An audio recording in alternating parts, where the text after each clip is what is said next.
stats, so don't just tell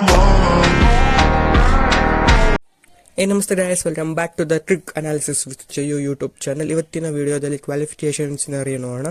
ನಿನ್ನೆ match ಆದಮೇಲೆ RCB 1 points ಇಟ್ಟದ್ರಿಂದ ಅವ್ರು 17 ಪಾಯಿಂಟ್ಸ್ ತಗೊಂಡು ಟೇಬಲ್ ಟಾಪರ್ಸ್ ಆಗಿದ್ದಾರೆ. GT 16 ಪಾಯಿಂಟ್ಸ್ ಅಲ್ಲಿದ್ದಾರೆ, 11 ಮ್ಯಾಚಸ್ ಆಡಿ. PBKS 15 ಪಾಯಿಂಟ್ಸ್, 11 ಮ್ಯಾಚಸ್ ಆಡಿ. MI 14 ಪಾಯಿಂಟ್ಸ್, 12 ಮ್ಯಾಚ್ ಆಡಿ. DC 13 ಪಾಯಿಂಟ್ಸ್, 11 ಮ್ಯಾಚ್ ಆಡಿ. ಇನ್ನು LSG 10 ಪಾಯಿಂಟ್ಸ್ ಅಲ್ಲಿದ್ದಾರೆ, 11 ಮ್ಯಾಚಸ್ ಆಡಿ. ಅವ್ರಿಗೆ ಒಂದು ಕಾರ್ನರ್ ಚಾನ್ಸ್ ಇದೆ. ಮತ್ತು ಇನ್ನೊಂದು ಬಿಡ್ ರೇಟ್ ಅಂದ್ರೆ ಅವ್ರದ್ದು ನೆಗೆಟಿವ್ ರನ್ ರೇಟ್ ಅಲ್ಲಿರೋದು.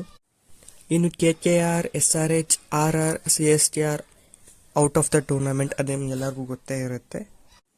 ಇನ್ನು ಇವತ್ತು GT ಏನಾರ DC ನ ಬೀಟ್ ಮಾಡಿದ್ರೆ RCB ಮತ್ತು GT ಇಬ್ರು ಕ್ವಾಲಿಫೈ ಆಗ್ತಾರೆ.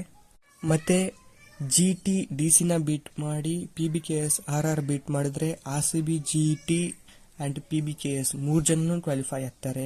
ಇನ್ನು GT ಅಂಡ್ PBKS ಇಬ್ರು ಇವತ್ತು ಮ್ಯಾಚ್ ಅಲ್ಲಿ ಸೋತ್ರು ಅಂದ್ರೆ points table is still open, ಯಾರು ಬೇಕಾದ್ರೂ ಕ್ವಾಲಿಫೈ ಆಗ್ಬೋದು.